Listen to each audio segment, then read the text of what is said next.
Dans tous les cas, j'ai le plaisir d'accueillir Frédéric Delarue. Il est du côté de Los Angeles. Il a vécu il y a pas mal de temps une expérience de mort imminente. D'ailleurs deux, une à 12 ans et une autre à 40 ans. Depuis, sa vie a changé. Et puis, il a vécu quelque chose d'assez incroyable justement concernant les extraterrestres. Bonsoir Fred. Bonsoir Bob, et merci beaucoup de m'avoir à nouveau dans ton émission. Et déjà, avant de commencer, je voulais te féliciter ainsi que toute ton équipe pour la continuité de ton émission. Ah bah, j'en suis ravi. Merci. Je sais qu'on est écouté aux quatre coins du monde, et notamment à Los Angeles, à New York, au Mexique, en Guadeloupe, partout, en Guyane, en Haïti, et puis toi, à Palm Springs également, puisque on est quand même en Californie. Alors, on va parler de ta rencontre du troisième type. Est-ce que tu peux nous expliquer en fait, on a envie de commencer par vraiment le tout début. Qu'est-ce qui s'est passé? Où t'étais? Comment ça s'est passé? Voilà, le contexte, c'était, c'est quelque chose que j'ai jamais oublié, qui me suivra jusqu'à la fin et peut-être même plus. Dans d'autres vies, c'est quelque chose qu'on peut pas oublier. C'était en 2005, donc il y a à peu près entre 8 et 9 ans. Et je revenais d'une conférence qui s'appelle le WISAC, conférence branchée spirituelle, si on peut dire, au Mont Shasta. Alors, Mont Shasta en Californie du Nord, on peut comparer, il y a quelques personnes qui le comparent au Mont Bougarache qu'on a en France. Donc le Mont Shasta, il se passe beaucoup de choses étranges. Beaucoup de gens voient des gens sortir de la montagne, par exemple, et puis ils sont visibles, et puis d'un seul coup ils sont plus visibles, ils sont partis. Il y a beaucoup de gens qui témoignent de beaucoup de choses un peu étranges qui se trouvent autour du Mont Shasta. Moi, je faisais partie de cette conférence. J'étais avec une amie qui s'appelle Cathy et qui m'aidait à l'époque pour vendre mes produits, enfin mes disques, etc. à cette conférence. Donc elle était là pour m'aider. Et puis c'est une conférence qui durait, je sais plus, 3-4 jours, enfin un truc comme ça. Et puis à la fin de cette conférence, on repart tranquille, direction Los Angeles, quoi. Et là, à un moment donné, alors pour situer, pour ceux qui connaissent un peu la Californie, c'était un peu à l'est au sud-est, c'était un peu à l'est de la ville de San José et de Modesto. Donc c'était un peu entre les deux. Sur l'autoroute 5 qui descend, donc qui va donc pratiquement de San Diego, enfin du Mexique, jusqu'en Colombie-Britannique au Canada. D'accord. Donc c'était sur cette autoroute là qui s'appelle la 5. Donc on redescendait du Mont Shasta vers Los Angeles, et au niveau de San José, Modesto, sur la 5, d'un seul coup, on voit, il était à peu près 19h du soir, enfin 19h quoi, oui. Et donc on voit une lumière, tous les deux on voit une lumière qui va vers la droite, et on se regarde, et elle me dit t'as vu cette lumière? J'ai dit bien sûr. Et donc là elle me dit mais il faut qu'on y aille. Et donc j'ai pris la sortie de l'autoroute et nous voilà partis sur une petite route. Mais dis-moi Frédéric, la lumière elle ressemblait à quoi? Parce que quand on est une petite boule. C'était une toute petite boule que pourtant on a vu tous les deux, voilà. Donc c'était adressé à nous deux, puisqu'on l'a vu ensemble, et elle nous dirigeait vers un endroit. On sentait bien que c'était quelque chose qui nous attirait quelque part, et on ne savait pas ce que c'était par contre. Donc, pas par curiosité, puis parce qu'on est quand même confiant que si on nous attire quelque part, enfin s'il y a quelque chose un peu de paranormal ou qui nous attire, ce n'est pas pour nous être nuisible. Enfin, c'est comme ça que l'on fait souvent nos méditations. Donc c'est comme ça que l'on vit, quoi. Tu sens que de toute façon, si cette lumière s'est manifestée à vous, c'était parce qu'elle voulait un contact, c'est ça? Voilà, c'était parce qu'on nous invitait quelque part. Enfin, c'est comme ça qu'on l'a ressenti. Par contre, on savait pas ce que c'était. C'était pour voir on savait pas du tout ce que c'était. Bon, alors on prend cette route, et puis au bout d'une vingtaine de minutes, 25 minutes, c'était vraiment une route qui était comme des routes dans les Alpes, quoi. Enfin, ça faisait pas mal de zigzags. D'accord. Et à un moment donné, j'ai dit écoute, il y a rien ici. Puis elle était un peu d'accord. Donc je dis écoute, je sais pas ce que c'était, mais on s'en va. Et au moment où je fais demi-tour, j'entends une voix. Wow. qui me dit, enfin j'entends une voix assez un peu intérieure qui me dit tu vas pas recommencer. Et je dis recommencer quoi? À ne pas terminer ce que tu commences. Alors là, évidemment, quand j'entends ça, je dis oula. Alors là, évidemment, sans même chercher, je dis à Cathy ce qui vient de se passer, et je refais demi-tour pour continuer. D'accord. Effectivement, 2 minutes peut-être plus tard, c'était vraiment tout proche. Excuse-moi, Fred, elle l'a pas entendu la voix. Il y a que toi qui l'as entendu. Hein? Oui. D'accord. Oui, il y a que moi. Donc, on arrive à cet endroit qui semblait comme c'était au milieu de nulle part. Ouais. Il était à cette époque-là, il était pratiquement déjà 19h20, 19h25. Ouais. Donc, il commençait à faire un peu pas nuit, mais disons que il y avait le coucher de soleil à peu près. Et donc, on arrive dans un genre de parc, ce qui était très bizarre, avec une balançoire et 3 filles sur une balançoire au milieu de nulle part, sans adultes. Donc c'était un endroit assez grand et on voit 2 gros bunkers et c'était bunker était maintenant comme c'était toilette un peu femmes et hommes, donc ça devait être un parc, c'est certainement un parc qui l'était et est occupé par des campings, etc. sauvages. Mais il y avait donc personne, juste ces 3 fillettes. Ce qui était très bizarre, c'est que ces fillettes avaient l'air joyeuses, mais il y avait un truc très bizarre. Cassie déjà s'est sentie très désorientée un peu. Elle me dit il y a un truc vraiment pas. Et moi, depuis qu'on avait pris cette petite route, je n'avais qu'une idée dans la tête et je dis je sais pas, j'avais une idée dans la tête, c'était gardienne des portes. Et je savais pas ce que ça voulait dire. Et je n'arrêtais pas de lui dire, là, cette route, c'est comme une gardienne de porte. Et je comprenais pas pourquoi il y avait que ça dans ma tête je pouvais pas m'en débarrasser de ce mot-là, ou de cette pensée-là. Et donc, ces 3 fillettes, donc, jouaient, aucun bruit, aucun son. C'était très curieux. On gare la voiture, on s'arrête donc au bunker pour faire nos affaires. Donc on ressort du bunker, donc des toilettes qui servaient des toilettes. Et là, elle me dit et là on voit une voiture, genre un van, qui était avec une porte ouverte, et on voit les fillettes partir des balançoires et aller vers la voiture et rentrer dans la voiture. Le truc très bizarre, c'est que les fillettes ne touchaient pas pied par terre. Ouais. Attends. Elles étaient en lévitation, c'est-à-dire qu'elles touchaient pas le sol. C'est-à-dire, en lévitation, je sais pas comment on peut le dire, mais en tous les cas, elles ne touchaient pas le pied par terre. C'est-à-dire qu'elles touchaient presque, mais elles ne le touchaient pas. Et ça, on le voyait très clairement. C'est comme si elles étaient sur coussin d'air, quoi, en fait, c'est ça. Un peu, voilà. C'était un peu comme on pourrait dire. Et un coussin, donc, invisible. Pour nous, en tous les cas. Et aucun son, hein, la voiture, pas de son, et il n'y avait pas de hybride à cette époque, ou quoi que ce soit, donc et puis la voiture s'en va, la porte se ferme, pas de son, la voiture s'en va, pas de son. Dès que la voiture, donc nous on était là avec nos grands yeux regardant la voiture, parce qu'on se demandait mais qu'est-ce qui se passe? C'est quand même très curieux, on était encore sous le choc. Et à ce moment-là, Cassie complètement devient presque pas malade, mais complètement vraiment très très désorientée. D'accord. Et parce qu'elle voit tout le décor tourner. Et je lui dis effectivement il y a vraiment quelque chose qui se passe. Donc je dis écoute calme-toi. Elle se met sur un rocher. Je sais pas ce qu'elle fait, si elle ferme les yeux, je sais pas comment elle fait. Enfin elle médite de son côté pour se calmer.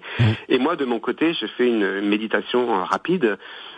Pour me connecter à ce qui se passe, quoi. Alors, je te propose de marquer une première pause musicale, Frédéric. On se retrouve dans un instant. Le cas de Frédéric Delarue, il est du côté de Palm Springs, en Californie.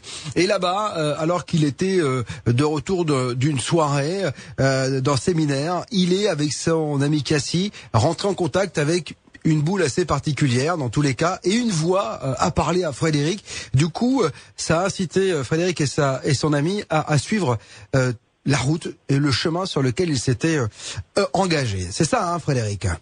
Tout à fait, voilà. Voilà. Alors, tu vois, donc, t'arrives devant ces chiottes, vous faites votre affaire, vous êtes fatigué, vous vous soulagez. Il y a eu ces petites filles qui sont montées dans une voiture alors qu'elles marchaient même pas en touchant le sol. Et après, qu'est-ce qui vous est arrivé? Ben après, c'est que donc Cathy a commencé à se trouver très désorientée, car elle voyait toutes les montagnes autour. C'est une région montagneuse, donc elle voyait toutes les montagnes autour tourner. C'est comme si c'était en plusieurs dimensions, et comme si quelqu'un là-haut faisait tourner.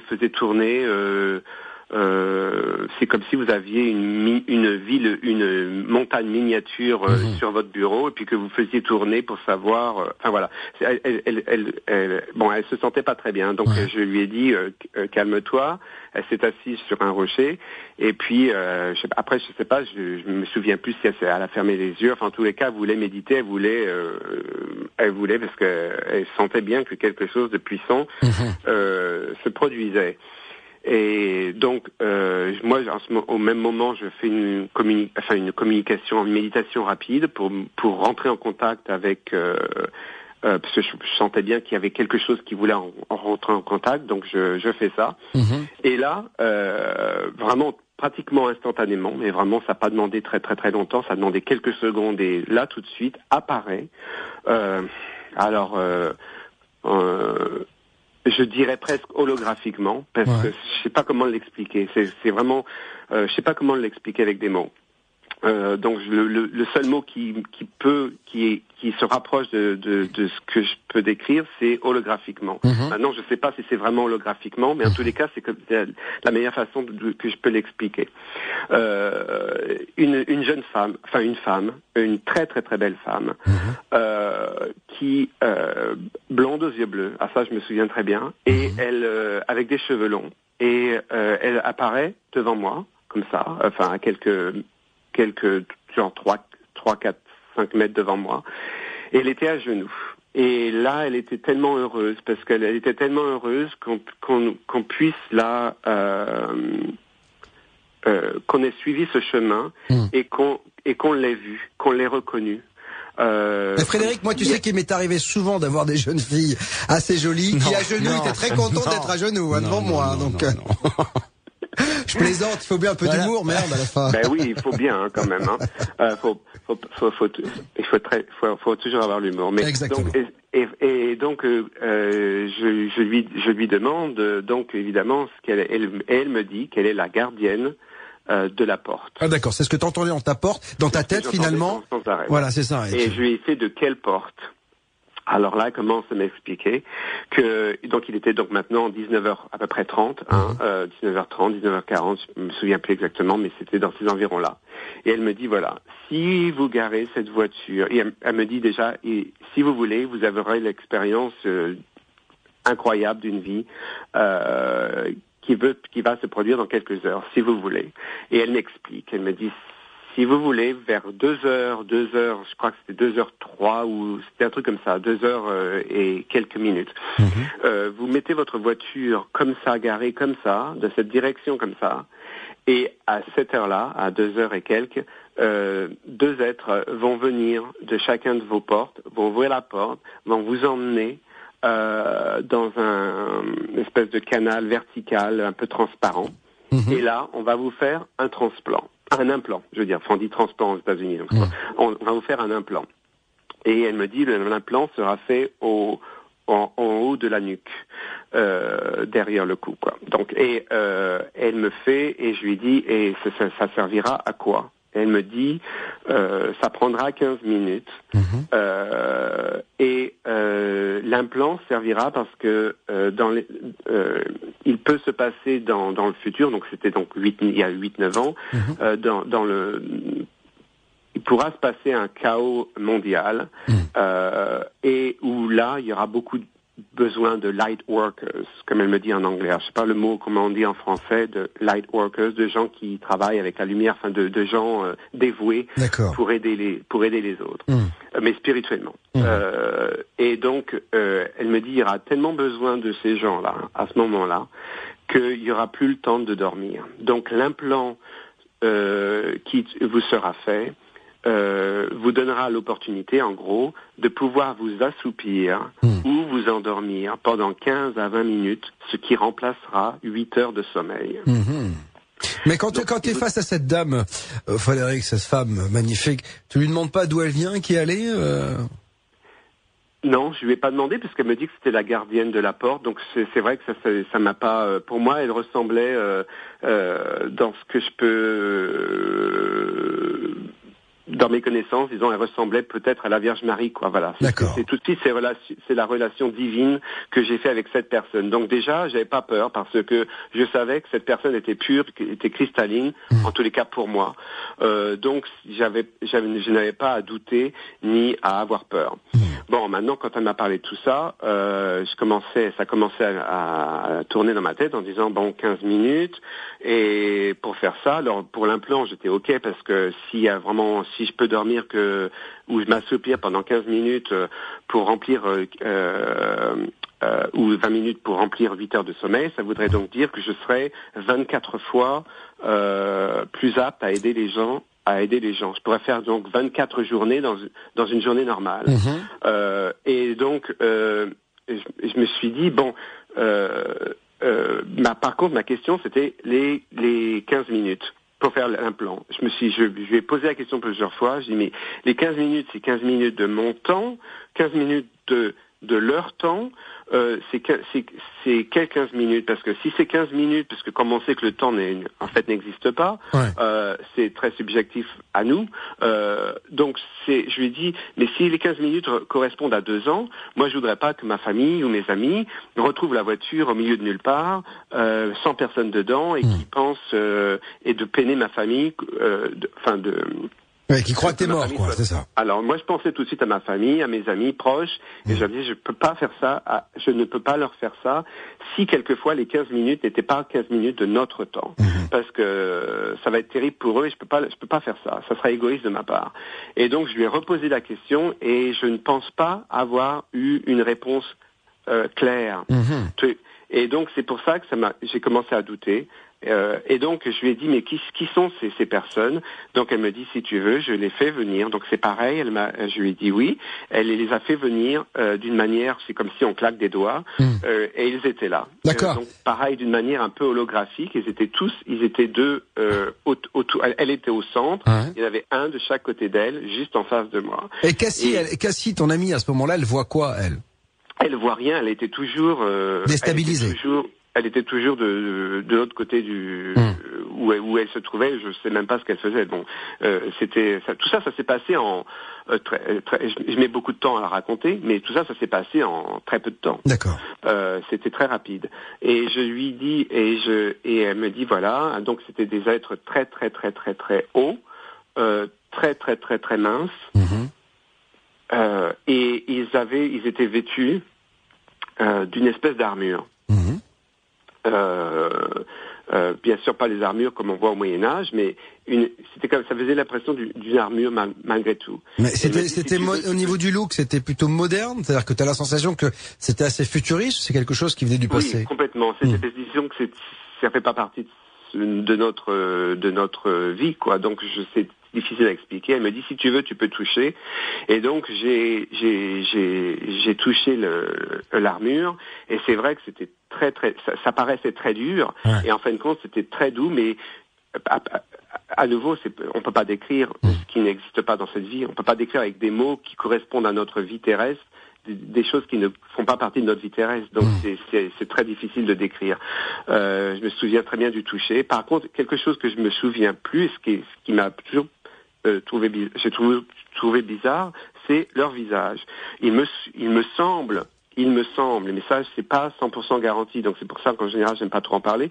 Il me semble que leur visage était très long et très très long, comme ovale, comme un ballon de rugby, mais avec des gros yeux.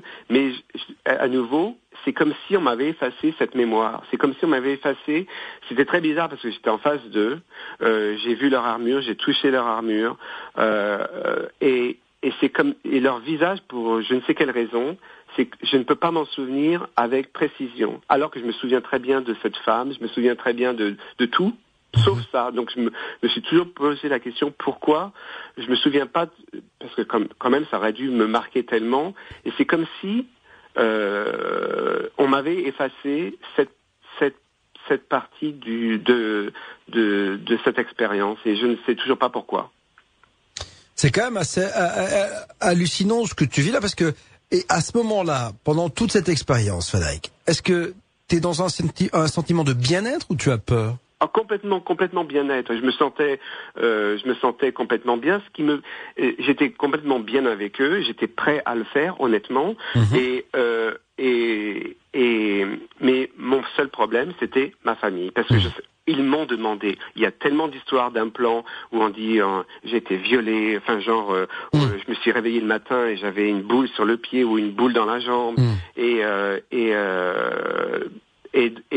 Et moi, on m'a pas forcé, on m'a proposé, on m'a invité. Et comme j'étais prêt à refuser, la femme était très triste parce qu'elle me dit mais ça se reproduira peut-être pas pour toi. Et je voudrais tellement que tu vives ça. Et pour moi, la seule question, c'était de ne pas peiner ma famille. Bien sûr. Si quelquefois les 15 minutes n'étaient pas 15 minutes de notre temps. Et ça, elle n'a pas pu répondre à cette question. Et comme elle n'a pas pu répondre, ou je n'ai pas compris peut-être la réponse qu'elle m'a donnée, je ne sais pas pourquoi, pour je ne sais quelle raison, comme ça n'a pas été clair dans ma tête, c'est pour ça que je n'ai pas osé. Alors après, évidemment, une fois qu'elle m'a dit, tu peux en parler donc avec Cathy, et donc c'est là qu'après ils sont partis. Ils se sont un peu comme c'était un peu holographique, c'est comme si l'image s'était effacée. Et j'ai été voir Cathy et je lui ai raconté. Bon, elle a tout de suite compris. Elle m'a pas pris pour un fou, évidemment, parce qu'elle savait très bien que. Et elle était pour. Elle me dit, mais écoute, Fredo, on va. C'est super comme expérience, on va le faire. Écoute, arrête de déconner. Et moi, j'étais là, je dis oui, mais ma famille. Alors, j'étais toujours bloqué avec ma famille. Si c'est 15 minutes, et c'est en gros, c'est à cause de moi si on l'a pas fait, quoi. J'ai pas osé le faire. J'ai dit on va partir. Je sentais cette femme pleurer parce qu'elle voulait pas. Alors moi, ça me semblait très très bizarre parce qu'évidemment, j'avais jamais vécu d'histoire comme ça. J'en ai pas vécu depuis, et c'est toujours quelque chose qui m'est resté dans la tête parce que j'ai en même temps un petit sentiment de regret et en même temps, je l'ai pas fait parce qu'il doit bien y avoir une raison pour laquelle j'ai pris la décision de pas le faire. Donc voilà mon histoire, quoi. Ouais. Eh bien, ton histoire, on va continuer à la raconter dans un instant. J'ai du mal à parler, c'est la fin de la soirée. On se retrouve dans une poignée de minutes. Juste, Frédéric Delarue est là pour sa vérité, celle qu'il a confrontée un soir à un phénomène extraordinaire, la rencontre peut-être d'être venu d'une autre planète, lui proposant un implant et peut-être d'avoir une résistance au sommeil, et Frédéric a refusé de peur de ne pas retrouver sa famille alors que le temps extraterrestre n'est pas le même peut-être que le temps terrien, puisqu'on lui avait dit que l'implant devait durer à peu près 15 minutes. 15 minutes. Alors tout ça, bien sûr, j'avais une question à te poser, Frédéric, c'est comme tu as vécu une expérience de mort imminente et même deux, est-ce que ces expériences et NDE ne t'ont pas ouvert des perceptions un peu particulière, en tout cas? Alors je sais que depuis que tu as vécu ça, tu fais de la musique qui t'est presque soufflée, spirituelle, etc. Mais est-ce que ça a pas justement ouvert une porte qui te permet d'avoir accès à ces êtres venus d'ailleurs? De toute façon, quand on a une expérience comme l'AEMI, oui, c'est sûr que ça ouvre des portes de perception. C'est-à-dire que depuis la première que j'ai eue à l'âge de 12 ans, c'est vrai qu'on ne peut plus. J'étais toujours un peu étranger de cette planète, ou étranger par rapport aux êtres humains. Parce que j'avais toujours l'impression, ou on me prenait toujours pour un rêveur, parce que j'avais toujours des façons d'expliquer les choses que les gens trouvaient ça bizarre. C'est-à-dire que quand je regarde un arbre, je ne vois pas qu'un arbre. Quand je regarde une personne, je ne vois pas qu'une personne. Je ne vois pas uniquement ce que je vois visuellement avec mes yeux physiques. C'est pour ça que quand j'ai écrit un livre en anglais qui s'appelle Les yeux du cœur, parce que ce que j'ai dit, mais on a, avec les yeux physiques, on voit 5 à 10%, à 15% maximum de ce qui est, mais avec les yeux du cœur, on voit tout le reste. Alors c'est comment s'ouvrir à voir le reste. C'est-à-dire que si si on ne croit ce qu'on ne voit, ça veut dire qu'on ne voit que 5 à 15% maximum de ce qui est autour de nous, et on ne voit pas le reste. Alors moi, ma vie, c'est vrai, ça a toujours été, après cette première EMI, ça a toujours été de pouvoir percevoir les autres 85%. Au moins. Donc, je voulais toujours voir ce que la plupart des gens ne voyaient pas. Donc, c'est vrai que je me suis toujours ouvert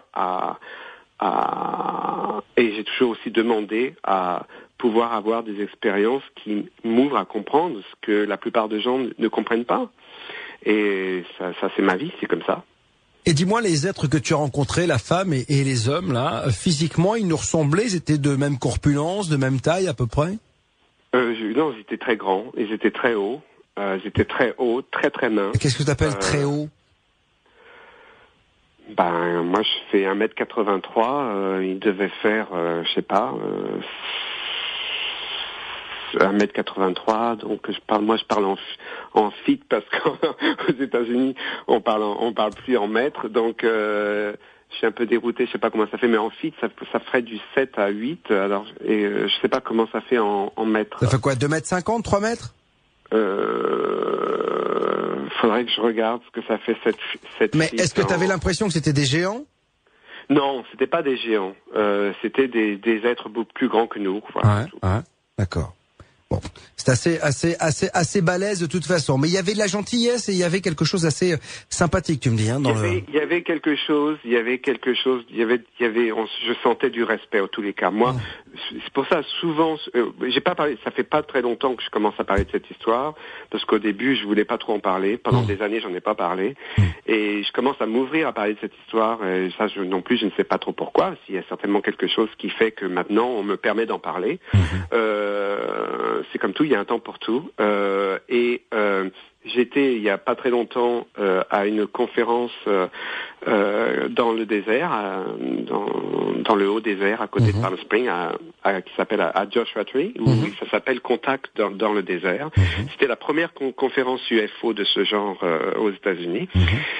Et j'en ai parlé au docteur Roger Lear, qui justement lui a parlé j'ai parlé de mon histoire à pas mal de gens, dont à Georges Nourri de Coast to Coast, enfin, voilà, le Bob des États-Unis. c'est ça. Ouais. Et donc à Roger Lear, et aussi à quelqu'un qui a une émission de radio sur Internet sur ces choses-là, qui s'appelle Alan Steinfeld. Et c'est vrai qu'ils étaient tous, en tout cas, Georges Nourri, sa réaction, c'était, j'espère que tu l'as pas fait parce que les implants, c'est pas bien. Et pareil, et ça, je comprends très bien d'où il vient parce qu'il a souvent des témoignages. Le docteur Roger Lear, qui lui c'est sa vie, c'est d'enlever les implants qui ont été faits de force. Enfin, et je mets de force entre guillemets parce que là, c'est pareil, j'ai aussi une certaine perception sur cette chose. Quand on dit que les gens ont été violés, genre on a mis un implant de force, je me pose toujours une question, je dis est-ce que vraiment ils sont venus sans accord, ou alors il y avait un accord d'âme dont tu ne te souviens plus. Est-ce que tu peux imaginer que comme toi, en fait, ils aient demandé l'autorisation et qu'ils ont accepté sur l'instant et qu'après avoir été soit prélevés, soit qu'il y ait eu contact physique, ils ne s'en souviennent plus, c'est ça? C'est-à-dire que quand on vient en état d'âme, quand on s'incarne sur Terre dans un corps physique, il y a donc un contrat d'âme qui a déjà été écrit, qui a déjà été fait. Et quelquefois, on ne se souvient plus exactement de ce contrat d'âme. Donc, je me dis, est-ce que c'est une question simplement. Je ne dis pas que les gens qui disent qu'ils ont été, qu'on leur a fait un implant de force sont des menteurs. Pas du tout. C'est juste une question de perception différente en disant, est-ce que ça pourrait pas être un contrat d'âme dont tu ne te souviens plus, et donc eux tu leur as donné l'autorisation avant, et donc tu t'en souviens plus. Donc ça, je mets ça quand même parce qu'il y a tellement de témoignages qui disent oui, j'ai reçu un implant, j'ai rien demandé, etc. Et alors ils sont tous ça crée une peur incroyable sur ces êtres qui viennent pour nous déranger, etc. Alors que moi, c'est pas mon sentiment, ça n'a jamais été mon sentiment que les vrais êtres venus d'ailleurs, parce que il y a peut-être ceux qui sont venus, qu'on dit qu'ils sont venus d'ailleurs et qui sont peut-être pas venus d'ailleurs, c'est une autre discussion. Mais pour ceux qui sont vraiment venus d'ailleurs, je pense qu'ils sont là pour nous aider à avancer. Parce qu'on est quand même assez coincé. Après des siècles et des siècles et des siècles de mensonges, on est quand même un peuple, et je parle pas du peuple français, je parle du peuple mondial, qui est vraiment très très très endormi, et on se demande qu'est-ce qu'il va falloir qu'il se passe pour que les gens se réveillent. Mais dis-moi, cette rencontre, elle suscite une question, c'est-à-dire que cette femme t'a dit, lorsqu'elle était devant toi, vous allez peut-être vivre un cataclysme mondial. Donc c'est pour ça qu'il faut que des gens comme toi puissent aider les autres, et donc on va te permettre de moins dormir pour pouvoir avoir plus de temps pour aider les autres. C'est ça, hein, si j'ai bien compris. On t'a dit ce que c'était cette cataclysme qui allait arriver? Non, c'était genre dans l'éventualité que quelque chose comme ça se passe. Pour me préparer, il faudrait des gens comme ça qui n'aient pas le temps de dormir, parce qu'il n'y aura pas le temps. Il y aura tellement de gens à aider, et c'était comme ça que ça m'était proposé. C'est comme ça qu'ils nous ont fait l'invitation vis-à-vis de moi.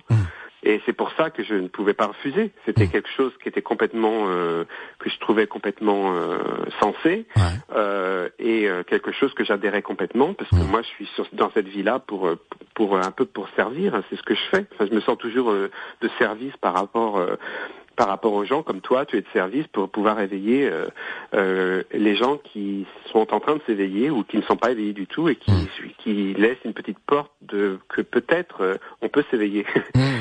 Donc c'est pour ça, quoi, voilà. Donc tu n'avais pas tu ne sais absolument pas ce que sera cette catastrophe. Bon, de toute façon, on voit bien qu'elle pointe le bout de son nez. Quand on regarde la situation géopolitique mondiale, on a un peu peur. Dans tous les cas, on va dans un instant remettre un petit peu de musique, et puis j'aimerais qu'on parle de cette conférence avec George Noory, avec le Dr Lear, avec Stephen Greer également qui était là, à qui l'on doit Sirius, film dont on a parlé tout à l'heure avec Jean-Pierre Petit, et Jean-Pierre nous disait tout à l'heure qu'il était là pour faire de la désinformation. J'aimerais bien que tu me parles un petit peu de cette conférence. Qu'est-ce que tu en as rapporté? Quel a été ton sentiment là aussi intrinsèquement, parce qu'au fond de toi, est-ce que tu as eu la sensation que ceux qui témoignaient, les gens que tu as rencontrés, étaient sincères? Donc on se retrouve dans un instant. Frédéric Delarue est avec moi du côté de Palm Springs en Californie. On évoque son expérience, sa rencontre du troisième type, et puis une conférence à laquelle il a assisté, où il y avait tout ce que compte de beau monde l'ufologie américaine, à savoir Stephen Greer. Il y avait le docteur Lear, ou encore George Noory, qui est mon pendant aux États-Unis. D'ailleurs, cette émission, vous le savez, a été produite, en tout cas l'année passée, par quelqu'un qui avait produit l'émission de George Noory. Donc c'est pour ça que ça se ressemble beaucoup. Frédéric, oui, je disais, cette conférence à laquelle tu as assisté, elle s'appelait Contact dans le désert, c'est ça? C'est ça. Qu'est-ce que tu y as appris? Est-ce que ça t'a conforté en ton fort intérieur? Ça m'a personnellement, oui, ça m'a conforté à continuer parce que souvent, bon, moi je regarde souvent les étoiles, et pas seulement les étoiles, c'est les étoiles qui bougent très vite. Donc souvent on peut voir ça dans notre ciel, qui n'est et donc on voit, c'est pareil, souvent on voit des petites boules très très très là-haut dans le ciel, très très très haut, et quand on regarde une partie du ciel pendant très longtemps, on commence à même à l'œil nu, on voit de plus en plus, comme si on zoomait. Enfin, c'est comme ça. Donc, et souvent on voit des boules blanches qui bouge et qui bouge vraiment pas du tout comme une étoile bougerait, ou c'est pas du tout un avion non plus. Ça bouge et puis ça va à droite, à gauche, ça descend, ça remonte. Donc c'est vrai qu'on voit des choses un petit peu curieuses dans le ciel. Donc c'est vrai que cette conférence, comme je dis, dans toute conférence, de toute façon, comme je dis, il y a une manière de le dire en français, il y a toujours à boire et à manger. Donc il faut toujours filtrer ce qui est bon pour nous et puis laisser mettre de côté le reste. Il faut surtout pas prendre à 100% tout ce qui est dit, parce que là on deviendrait fou, ou peut-être désinformé justement, mais il faut quand même prendre ce qui nous paraît sensé, enfin ce qu'on est prêt à accepter, quoi. Comme on est tous sur un chemin spirituel personnel et unique, ma vérité n'est pas forcément la vérité de quelqu'un d'autre, et il n'est pas forcément la vérité d'une autre personne. Donc on est tous là, on a tous nos chemins à faire, et donc on n'est peut-être pas tous synchronisés à accepter les mêmes choses au même moment. Pour en venir à cette conférence, il y a beaucoup de choses se sont dit, beaucoup de gens étaient là de tous les pays du monde d'ailleurs, peut-être pas de tous les pays du monde, mais de beaucoup de pays du monde, de tous les continents, ça c'est sûr. Et mais dis-moi, je te coupe un instant parce qu'on a beaucoup parlé de Sirius ici, on avait fait plusieurs émissions sur le film de Stephen Greer. Jean-Pierre Petit me disait tout à l'heure que c'était un désinformateur, que pour lui c'était n'importe quoi, que peut-être lui-même était manipulé par un gouvernement qui lui donnait accès à des choses pour désinformer finalement la population. Comment tu le sens, toi, Stephen Greer? Est-ce que tu sens de la sincérité en lui? J'imagine que tu l'as entendu, ou que tu as entendu des gens en parler. Est-ce que tu sens de la sincérité chez lui? Je vais répondre un peu différemment, si tu me le permets.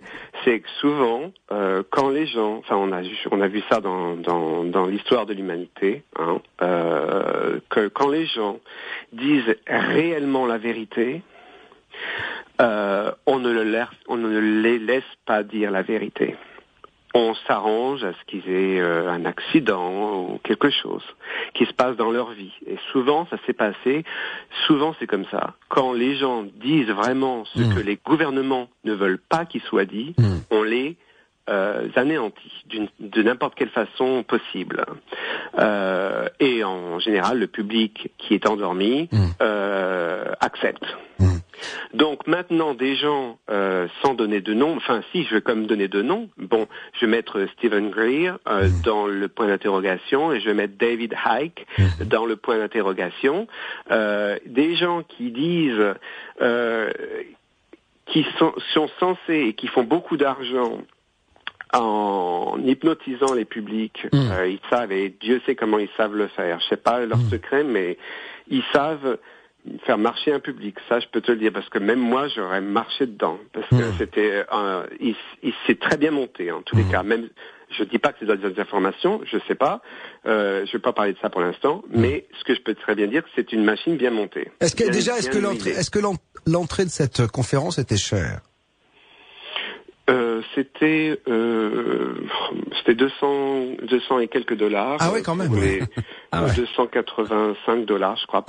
Et il y avait des suppléments. C'est-à-dire qu'à la fin, ce qui n'était pas annoncé d'ailleurs, mais bon, à la fin, Stephen, dans sa conférence, qui évidemment, il y avait le plus de personnes dans la salle, tout le monde voulait voir Stephen de partout. Alors, ils sont venus de partout, et il a bien huilé sa présentation, que dans la soirée, il ferait un truc spécial pour montrer aux gens comment on se rentrait en contact avec le E.T., enfin pour faire plein de trucs. Et tout le monde était complètement dans l'hystérie, et ça coûtait 75 dollars. Donc dans la foulée, dans cette soirée-là, il s'est fait 35 000 dollars. Facile. Hein. Ouais, je crois que je vais arrêter la radio, je vais faire des conférences. Ça, voilà. Je veux dire, à ce prix-là, je vais aller dans le désert, ou dans le Larzac, je vais dire venez, on va regarder les petits hommes verts. Maintenant, il y a toujours des gens qui utilisent. Je reviens à ce que je disais avant, parce que sinon après on sort un peu hors sujet. Ce que je veux dire, c'est qu'il y a les gens qui disent vraiment la vérité, on ne les laisse pas dire. Donc les gens qui nous disent qu'ils disent la vérité et que les gouvernements les laissent dire, j'ai un gros doute. Parce que ces gens-là, si les gouvernements ne les anéantissent pas, ça veut dire que les gouvernements sont d'accord, ont donné leur accord pour que ces gens-là disent au peuple la vérité. Mais la vérité, c'est peut-être pas la vérité. Non, voilà. C'est la vérité qu'on veut que le peuple pense que c'est la vérité. Voilà, c'est là où je voulais en venir, et c'est là où Jean-Pierre Petit parlait peut-être de manipulation. Ça veut dire qu'on lui laisse dire ce qu'il peut dire sans aucun problème, parce que peut-être il dit n'importe quoi, ce garçon. Je sais pas, je le connais pas, je suis jamais rentré en contact avec lui, mais peut-être que c'est vrai qu'il dit n'importe quoi et que les mecs glousent dans leur coin en disant voilà, continue, Beaumerle, chante et tu verras, fais ton fric et c'est terminé. Parce qu'effectivement, ce serait assez curieux de voir des conférences sur les extraterrestres avec autant de monde, aussi cher, et en toute liberté pour la divulgation, sans que le gouvernement fasse quoi que ce soit. C'est toujours un peu compliqué. Je suis assez d'accord avec toi sur le côté. Peut-être ne dit-il pas la vérité telle que le gouvernement en tout cas la connaît. Bon, cette conférence, ça n'en était pas des millions non plus. Donc, bon, le gouvernement s'intéresse surtout mais bon, quand je vois des gens comme David Icke et comme Stephen Greer, qui ont quand même un public dans le monde entier assez important, les gouvernements leur laissent, ils ont un pass du gouvernement pour dire plein de choses contre le gouvernement. Et ça, oui, mais ça, Bon, je pense qu'il y a des choses qu'il dit qui font pas partie de la vérité vraie, mais il y a des choses qu'on lui laisse dire ou qu'on lui laisse dire d'une certaine manière pour que les gens se disent ah ben voilà, quelqu'un qui nous dit la vérité, donc on s'arrête à ça, alors que il faut pas s'arrêter à ça, parce que ça devient donc de la désinformation dans ce sens-là. Ce qui est intéressant, c'est que David Icke était ancien footballeur, quand même. Oui, ancien footballeur professionnel, journaliste sportif à la BBC, puis un jour, il a tout lâché. Belle reconversion. Non, mais en même temps, pourquoi pas, mais c'est vrai que c'est toujours assez déroutant de voir quand on voit l'opération financière autour de Sirius par Stephen Greer. Moi, je sais que je l'ai acheté, le film, donc bien sûr, j'ai voulu savoir. J'ai acheté, je suis relancé perpétuellement pour dire acheter ceci, acheter ceci, acheter ceci. Il y a un vrai business autour de ça. Alors, bien sûr, certains vont m'attaquer en disant oui, mais toi aussi, tu fais une radio payante, etc. Mais moi, c'est le seul moyen que j'ai trouvé pour vous dire la vérité. Alors que lui, il n'a pas besoin de faire des millions et des millions de dollars pour dire la vérité. Mais c'est vrai que le problème, c'est qu'il y a toujours des gens, et ça a été dit, et puis ça, c'est surtout à une époque comme on vit actuellement, où beaucoup de transformations sont en train de se produire. Beaucoup de gens qui étaient aux rênes de manipulation qui commencent à être un peu perturbés. Donc, bientôt ils seront enlevés, disons, ils seront plus en place pour le bien de l'humanité, d'une manière ou d'une autre, que ce soit si les êtres humains se réveillent ou non, ou si il faudra une intervention lumineuse, divine, venue d'êtres venus d'ailleurs, pour neutraliser la folie de certains des 1% qui nous manipulent. Donc ça, j'y crois complètement, et ça, souvent je prie pour ça, et j'y crois, et c'est même pas que j'y crois, c'est que je le ressens. C'est même plus que croire, c'est je le ressens. Je ne peux pas penser que les êtres venus d'ailleurs sont là pour nous détruire. Ça, je ne peux pas y penser. Alors peut-être qu'il y en a quelques-uns qu'on nous fait croire qu'ils viennent d'ailleurs, mais ce n'est peut-être pas des gens venus d'ailleurs. C'est peut-être c'est peut-être encore de la manipulation, de la désinformation, et qui sait qui sont à l'arène de tout ça, ça je ne peux pas savoir. Je laisse au public décider. Dans tous les cas, il y a quelque chose que tu as dit, c'est je préfère ressentir que croire, et c'est vrai que le ressenti est toujours mieux et toujours plus fort que la croyance, car c'est en notre fort intérieur. Alors Frédéric, on va être obligé de se quitter, car on arrive au terme de cette discussion. J'ai été ravi de t'avoir. Passe une belle journée du côté de Palm Springs, t'embrasses les Californiennes pour moi, et puis on aura peut-être et sûrement l'occasion de se reparler durant cette saison, d'accord ? Ok, merci beaucoup, Baba, à ton équipe. À bientôt, ciao.